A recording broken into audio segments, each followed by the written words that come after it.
The blessing in COVID is that if you still waking up every day, it's because God ain't through with you. See, the moment God through with you, you just ain't waking up no more. So behind every moment of adversity, there's a lesson and a blessing. You just got to hang in there to see what it is. Like COVID for me has been a blessing because I live my life in the expectation that God is doing great things all the time, even in the midst of trial. I just know that I'm gonna come out because of my track record. See, your track, all you gotta do is look at your life. Y'all be tripping sometimes. Sometimes you trip yourself out. Look at this. How many of y'all, just show me hands if you've had really bad days? Now let me ask you something. How many of y'all had some days and you ain't think you was gonna make it? Now, you wanna know something? Your track record for surviving bad, unbearable days, your track record is 100%. So if God done brought you through all of them, why he ain't gonna get you through the rest of it? See, once you understand that, you can get on with living.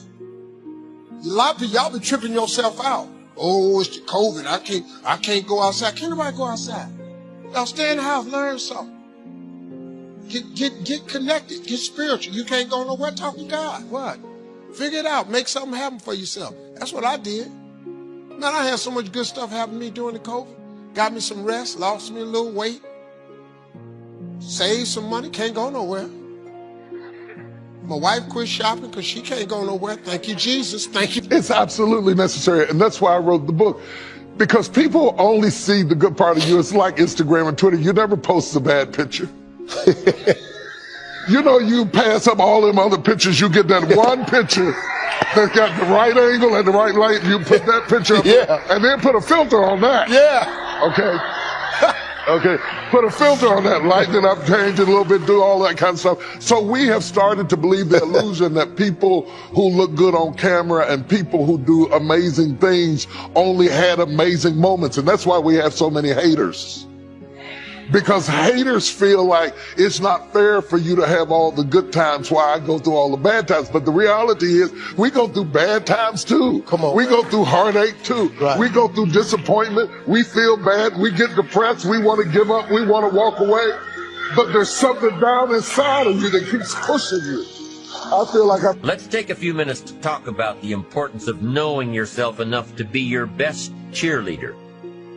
You know, when you thought you were doing what you were supposed to do and were misinformed, the times you thought you had it all laid out and it just didn't work, the times when you burned the midnight oil day after day and it didn't seem to help, it didn't seem to change the end result. These are the times that you have to rely on your own self-encouragement. And there are two ways to use self-encouragement. Number one, take responsibility for the missed opportunity or the misrepresentation.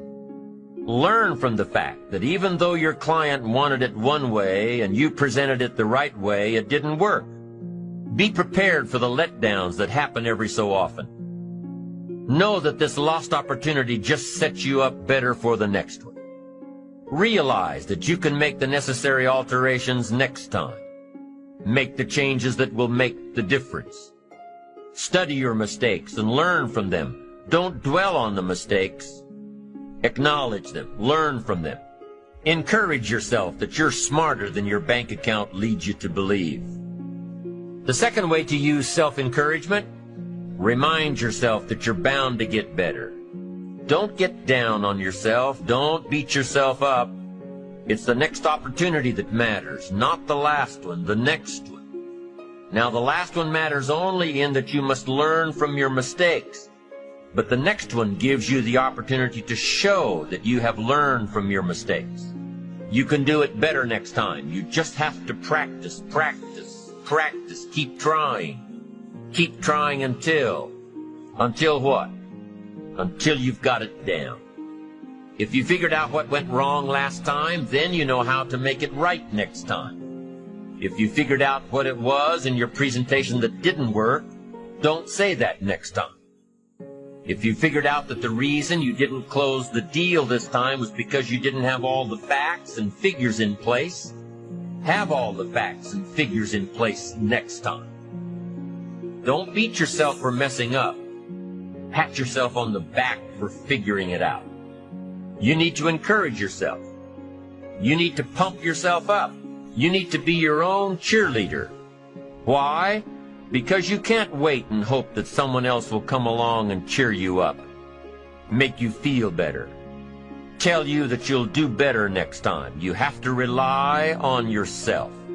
You have to have faith in yourself and your ability to figure out what works and what doesn't, what's right and what's wrong. You have to have the inner belief that everything you're doing for a positive outcome in the future. You have to encourage yourself with future successes. Number one way to use self-encouragement: take responsibility for missed opportunities and study your mistakes. Number two, don't get down on yourself. Encourage yourself with your future. Encourage yourself with your goals, your dreams, your ambition. Knowing that you've got a plan. Knowing that you're taking the right steps. Knowing that you're going to do it until. When you miss an opportunity, are unprepared for an opportunity, or suffer a setback while realizing your goals, when you miss out, you need to encourage yourself by immediately getting back into line. There's an old cowboy saying, fall off a horse 7 times, and you're a real cowboy. If you fall off a horse, get right back on. If you fall off track, get right back on. If you fall away from your disciplines, get right back to them. If you fall out of habit, get back into the habit. If you fall off, get back on. If you fall off the horse of habits or disciplines or progress. If you fall off the horse, get back on. It may be hard, may be a bit frightening, but get back on. Keep your ambition alive and active and well. We must all suffer one of 2 pains, the pain of discipline or the pain of regret. If you don't spend an ounce of discipline, you'll most likely suffer tons of regret. Discipline weighs ounces, regret weighs tons. It's much easier to be disciplined and have the money than to try to rationalize why you don't. I'm telling you, better a few disciplines than a lack of dignity. Don't wish for less problems, wish for more skills. Don't wish for less challenge, wish for more wisdom. Don't wish for it to change out there. Develop yourself to the point that you can truly and totally rely on yourself. Doing something that you don't find challenging, that does not make you stretch mentally, that does not stimulate you, that does not inspire you. Something that you don't find a sense of fulfillment in it. If you're doing that day in and day out, it has to affect how you feel about yourself, your level of motivation. Your relationships. What kind of impact is it having on your life? Is it nourishing or is it a toxic relationship? Does it drain you or does it build you up? Ask yourself that. How motivated are you to do something about it? Your contribution, your actions. What are you giving? Many people will leave the universe without a trace. No one will know they were here. And in fact, under their name, we could put under there, not used up. Will anybody know that you came this way? What contribution are you giving? What will you leave? What will be different because you came this way? Someone once said that life is our gift to us, that God has given us, and how we live our lives is our gift to God. What kind of gift are you formulating? Is this a gift that you like to take back and do something else before you turn it in? Think about that. What can we do? What are some of the keys that we can begin to use to motivate ourselves when our batteries run low? Because I don't care who you are, I don't care what you do, at some time you are going to get tired. At some time you're going to get in a rut. Seem like nothing you do works out right. And sometimes it just seems like you just don't have the wherewithal or the will to do anything. That sometimes you act like you're punch drunk. You're just wading through life, just doing time day in and day out, looking at non-discriminatory television, anything that's on, just looking. And depressed, feeling powerless, feeling useless, and bored. What do you do? How do you get yourself out of a rut? How do you, when you know you can do more than what you've been doing and you're not doing it and you're discontent with where you are, you get angry at yourself. How do you get out of that rut? How do you motivate yourself? One of the things that we must do is that we must be involved in working on achieving self-mastery. You must work on yourself continuously. Never be satisfied with yourself. Always know that as you invest the effort and time on you, that's the greatest ability that human beings have above animals. See, a dog can't be anything but a dog. Tree can't be anything but a tree. Human being, you've got unlimited potential. You can put effort on you, and by concentrating on you and developing you, you can transform your life wherever you are right now. So you want to work on yourself. You want to read books that inspire you and motivate you. You want to listen to tapes over and over and over again. And I suggest that you listen to tapes when you first get up in the morning. You want to control the spirit of your day. When you first wake up in the morning, your mind is operating at 10.5 wave cycles per second. That's when the subconscious mind is most impressionable. Whatever you hear in the first 20 minutes when you wake up, that will affect the spirit of your day. When you listen to tapes, listen with relaxed belief. Believing that this can happen for you. And by listening to them, listen to them over and over and over again, and you will get a breakthrough. You can listen to the same tape for months, and all of a sudden, you hear something you never heard before. It'll have a special meaning for you. Or read the same book over again, and you find some special insight. You said, I can't believe I didn't see that the first time. So you want to be involved in developing yourself. Most people won't do that. Most people won't take that kind of effort and invest that kind of energy in themselves because they will fall prey to that conversation within. Oh, don't do that. You don't have time. You're too busy. You're too caught up in the rat race. Most people won't do that. Well, they won't take time to go to lectures. They won't take time to go to seminars. They won't take time to go to classes to improve themselves. And as you continue to work on yourself, you will begin to expand your vision of yourself. You'll begin to work towards self-mastery. And you will begin to see it reflect itself in all the dimensions of your life, your mental life, your physical life, your social life, in your relationships, your monetary life. So concentrate on developing yourself. Final rule. It's called pet a cat when you encounter one on the street. And it's the most personal chapter in the book. It's a lot about my daughter. And my daughter was very ill when she was a kid, but particularly when she was a teenager. She had a very terrible time of it.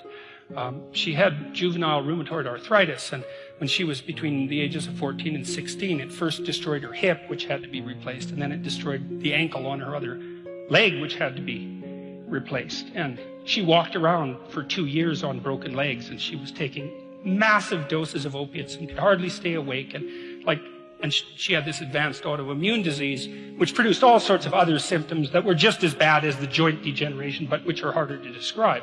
And so it's just bloody brutal. You know, and as a test of your faith, there's almost nothing that's more direct than a serious illness inflicted upon an innocent child, right? And so the chapter's a meditation on that, and also on, well, what to do in a situation like that, because everyone is going to have a situation like that in some sense, you know, because you'll be faced with illness in the people that you love and in crisis. And so it's a practical guide to coping with those sorts of things. Like, and one of the things you do when you're overwhelmed by crisis is you shorten your time frame. You know, it's like you can't think about next month. Maybe you can't even bloody well think about next week, or maybe not even tomorrow.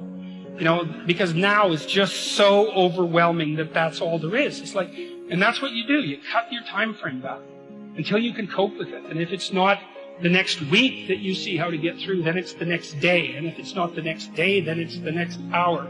And if it's not the next hour, then it's the next minute. And you know, people are very, very, very, very tough. And it turns out that if you face things that you can put up with a lot more than you think you can put up with, and you can do it without becoming corrupted. And she did recover quite fully, and much as a consequence of her own machinations, because she figured out what was wrong with her and then took the necessary steps to fix it, which is nothing short of a bloody miracle as far as I'm concerned.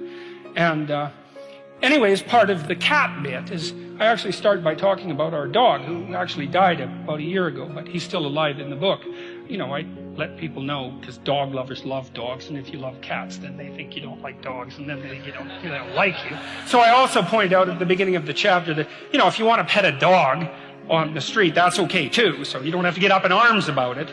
But the idea is that, you know, you have to be alert when you're suffering. You have to be alert to the beauty in life, the unexpected beauty in life. And that's kind of what I was trying to get across with the idea of the cat. There's this cat that lives across the street from us called Ginger, and Ginger's a Siamese cat. And cats really aren't domesticated, technically speaking. They're still wild animals, but they kind of like people.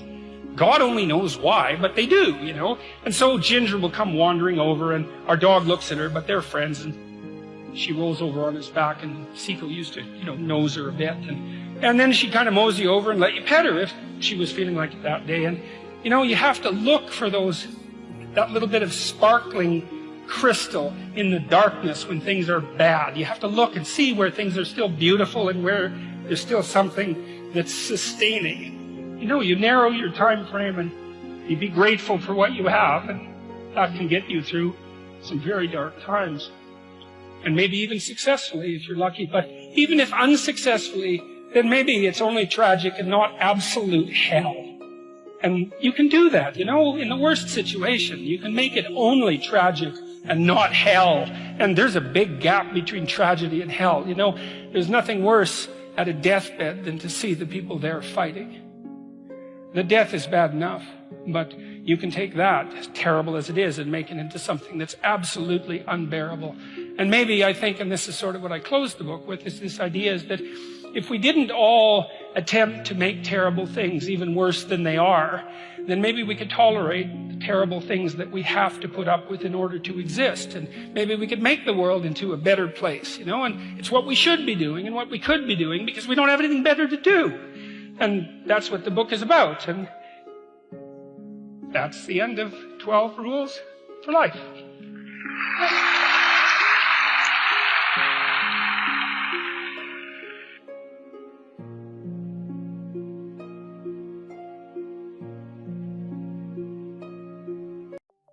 In your soul, there have been times in your life, I know, when you've had something that you wanted so much. Maybe you wanted something for someone you care about. Maybe you wanted something for yourself, but you became so obsessed with something, achieving it, experiencing it, whether it was a transformation, you know, in yourself, a change in your business, you know, making a certain amount of money, getting a job, you know, increase of some position. Somewhere in your life, you've gotten obsessed enough to really want to create something. Then you may not even know how you were going to do it. But you just wanted it, desired it, that you started all of a sudden taking action and you got insights. And before you knew it, what used to be just this impossible dream became a reality. Is it fair to say that at some stage in your life that there are some things today in your life that were once just a dream or a goal, that once seemed difficult or impossible, whether it be the job you have or the relationship you're in and might be taking for granted? Well, then you and I are creators. And very often when we get overwhelmed by so many things we feel out of control by, we start getting into being managers of our life, managing our pain, managing through the situation. You've got to allow yourself to be able to take advantage of uncertainty. You have to work on change. Change is automatic. Progress is not. Progress comes when you tell yourself the truth and you're able to feel the uncertainty and take action anyway. The thing that stops us all is fear. It's no surprise. Fear of failure, fear of rejection, fear of the unknown, fear of not looking good. And that fear we could translate into the simple thing of uncertainty. Someone who's incredibly successful, someone who's truly a leader in their life or in their field. The one thing they have in common is they exude this sense of certainty. Great leaders know how to step in the uncertainty and bring the certainty to the situation. I think that's why Paul said you've got to learn how to walk by faith and not by sight. That once you begin to trust yourself and your ideas and your instincts, life takes on a whole new meaning, because now I want you to do that feeling that you are led. Just feel, I am led. Ladies and gentlemen, don't give your power away. You don't need anybody to approve your dream. It was given to you. If they can't see it, it's because it wasn't given to them. It was given to you. Hold it, nourish it, cultivate it, work on it. It's yours. It's your baby. Work on it until it comes into fruition. I gave away my power, and I said, I'm not going to do that no more. No limit people are human beings who take what they are and accept it, and don't tell themselves that somehow they're deficient because of anything about themselves. This is a very crucial concept for me and for virtually all of us. It's this idea of taking your life in your own hands and being the kind of person that you choose to be, and understanding that everything that comes your way is an opportunity, is a blessing. And it wasn't until I learned how to celebrate virtually everything that came my way that I was able to transcend it. Everything else that you have on our planet, that we have on our planet, comes about as a result of thinking. Thought makes it so. All right? Everything that you see that wasn't given to us was created by man as a result of the way that we think, So what gets inside of us as a cell comes about as a result of the way that we choose to think in our lives. Very important principle to understand, because once you get a hold of thinking and that it creates everything that you have in your life, you can change and make it as absolutely perfect as you want it to be, because thought makes it so. When you make decisions about what to focus on and what things mean and what to do, when you're unconscious, you get pretty terrible results usually. Now, we've all done this. I do it still. We all do. But if you want to change your results, you got to become more conscious in your decision making. So think about it. What you focus on, you will feel. Whether it's true or not. You focus on how people don't care, you're going to feel they don't care. Second decision you make is what do things mean. So you focus on something someone does and you come up with a meaning, and the meaning is, no one loves me. The meaning is they're trying to take advantage of me. Depending on what meaning you come up with, and you get to choose the meaning of anything. For some people, they say, this situation happened with the economy, and what that means is, I'm going broke. Somebody else said, the situation happened with the economy, guess what? That means I'm gonna work harder, I'm gonna be more creative, it changed everything. Everybody else is gonna quit, so we're gonna dominate the marketplace. For people to do it. Is this the... Now you're here right now. You got it and you handled that fear. You kicked it out of there. All right? Remember that play Color Purple? I remember when Albert told the girl she couldn't go with Sure. He said, where you going? You know, this girl been wanting all her life live her dream. But she was afraid. She felt incompetent, and he had beaten her down, and her self-esteem had eroded. He said, where you going? You can't talk, Sure can talk. You ugly, you dumb, Sure got class, you ain't got nothing. Where you going? You ain't gonna make it, you're gonna fail. She said, look here, I might be ugly, I might be dumb, I might can't talk. She said, but I'm still here. I'm still here. And so as you begin to look at the fears in back of you, you came through those fears and you're still here. See, that's a testament about how powerful you are. And so whatever the volcano is, you have the capacity to take that volcano on, the capacity to jump in it and find your true identity. Here's another thing that keeps a lot of people from taking on the volcanoes and jumping into the challenges that they're confronted with. The fear of making mistakes or not feeling good enough. Guess what? You're going to make some mistakes. You're going to make a lot of mistakes. Guy said this, and it's true. He said, the person who has never made a mistake hasn't done anything. You're going to make some mistakes if you want to do something out here. You're going to fall flat on your face. You're going to be criticized when you come out into the arena called life. You're going to feel awkward and stupid and dumb sometimes. It goes with the territory. But it's okay. What's important is that you bring your stuff out here. Are you good enough? Prepare yourself. See, there's no substitute for competency. A positive attitude won't get it. Being enthusiastic won't get it. So you got to prepare yourself. You've got to develop yourself. You've got to practice. You've got to work. You've got to do your homework. You've got to do your research. See, a lot of people have a yes, I can attitude, but a no, I can't aptitude. And competency builds confidence. And confidence feeds into competency. See, the better you become, the more confident you feel. And the more confident you feel, the better you want to become. You realize that you have no ceiling.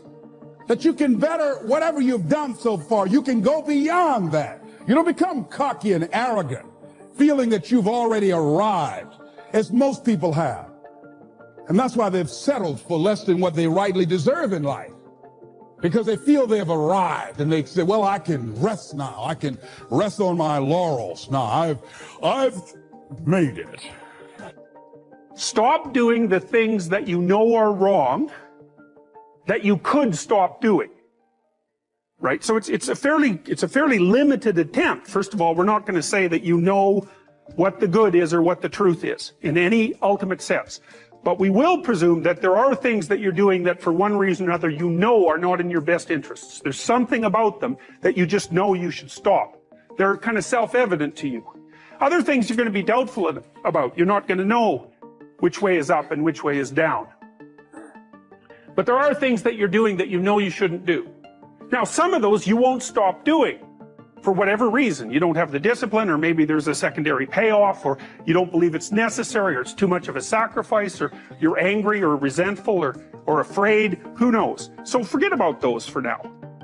But there's another subset that you could stop doing. It might be a little thing. Well, that's fine. Stop doing it and see what happens. And what'll happen is your vision will clear a little bit. And then something else will pop up in your field of apprehension that you will also know you should stop doing, and that you could stop doing, because you've strengthened yourself a bit by stopping doing the particular stupid thing that you were doing before. That just puts you together a little bit more.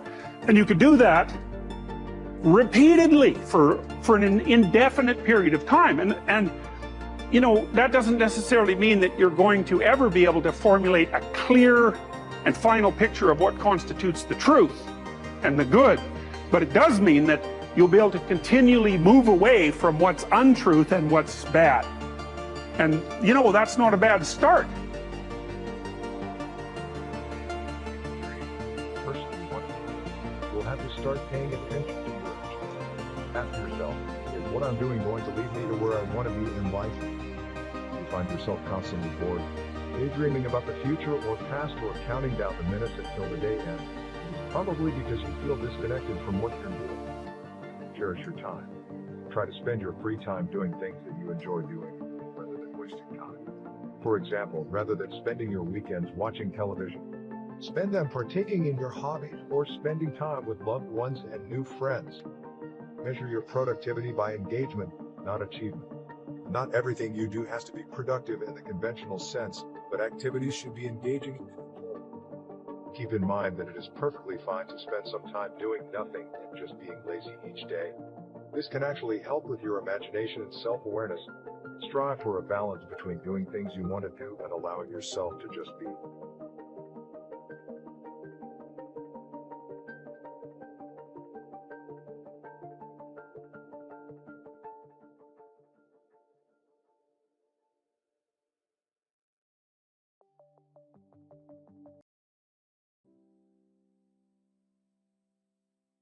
Listen to me. I'm not a preacher. I'm a Christian, but I'm not a pastor. I ain't even really that good a Christian. You understand? To tell you the truth, I'm an entry-level Christian. You know, I've been a Christian a long time, but I'm an entry-level Christian. Like on a scale of 1 to 10, I'm probably like a 2.5 or something. But God loves me the way I am. Now, I'm constantly trying to improve myself, but I got news for you. God loves you right where you at. Right where you at right now. And I'm going to just tell you a little something. All of you, you're in the process right now. You're in the process of becoming what God wants you to be. See, the reason you wake up every day, the reason you keep waking up, is because God ain't through with you yet. If God was through with you, you wouldn't wake up no more. But he keeps waking you up because he still has something for you that you've yet to receive. But you have to start living your life in expectation. You have got to start expecting great things to happen for you in order for it to happen. It is the law of attraction. It is real. It is nothing fake about it. The Bible says a man is as he thinketh. If you live your life in expectations, that's what happens to you. If you live your life in despair, that's what happens to you. If you say all men are dogs, you're going to meet every last one of them.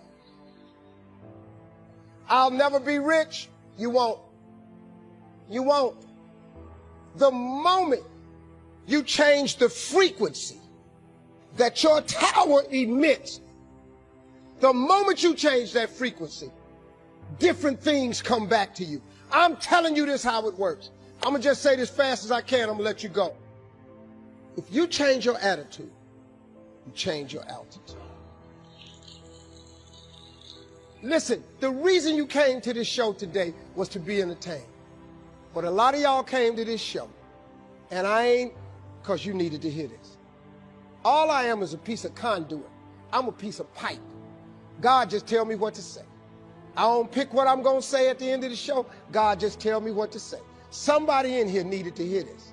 Somebody, you just needed that little moment, man, to get you to thinking a little bit differently so you can get the life God got for you. God wants to show you off.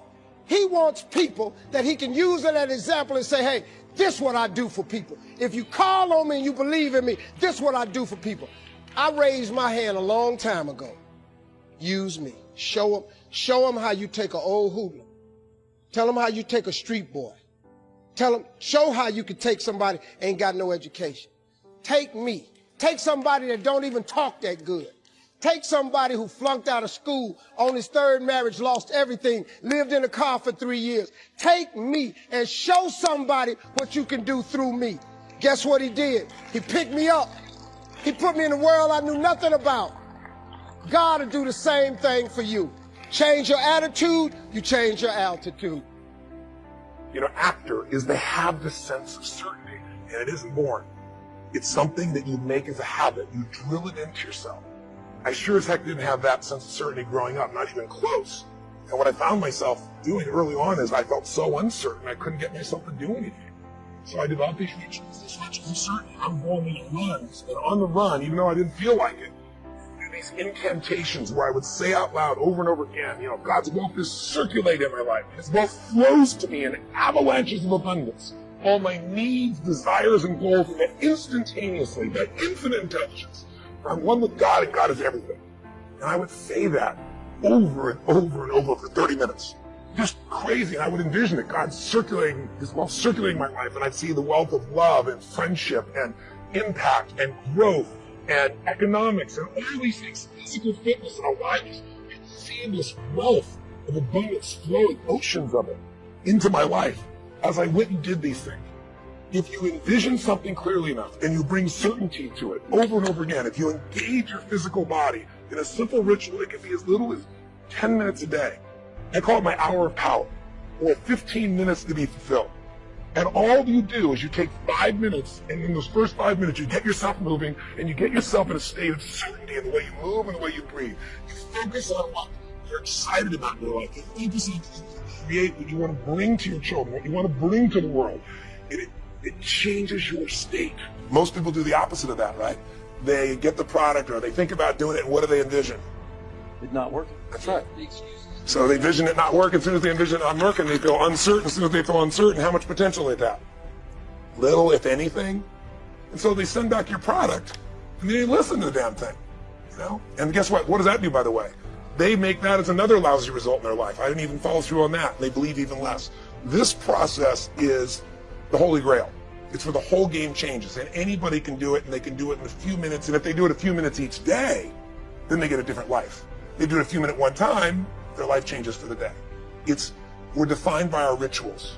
Everybody's got rituals, certain things they do every day. And what we three have in common, and anybody that I know of who has a life that they're living that was once a vision, is we saw it again and again and again, even when it didn't work, even when you lost 100 grand, even when I'm working as a janitor, there was something we would not give up on. If somebody watching wants to change their life, they got to decide what they won't give up on and then put themselves in the state of momentum by a couple little rituals. And I think especially when it comes to anything related to making money, like making money products or promises or courses, people are so inundated with scams and all this garbage, true garbage, that, you know, their natural thinking is that they're so skeptical. It's like they fall into the conditioning of, well, if anything's ever going to work, that thing has to prove it to me before I believe anything. So when they go to approach the thing to make more money with, they're like, well, I'm starting at zero, and this thing has to prove to me that it has any potential at all before I believe that it will. Don't you agree with that's the case? Unfortunately, it's the case, but here's the truth. When somebody says to me, in my business, even more, because a lot of people think I'm a motivator. I hate that term. That's never been what I've done. I do believe in energy, and I'm passionate. You know, they see 10,000 people in the room rocking, they go, oh, he's motivating them. I believe in peak state. You get a top athlete, you get in a concert, and you get in state, right? The problem is, to defend themselves so they won't be disappointed again, they lower their expectations. So someone will say to me, well, I'm skeptical or I'm pessimistic. And my response to them is, no, man, you're gutless. It takes no guts to be skeptical.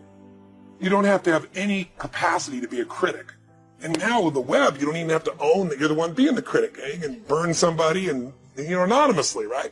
I said, you know what? It takes guts to believe. And if you think something's going to do it for you without you putting your guts on the line, you might as well forget it right now.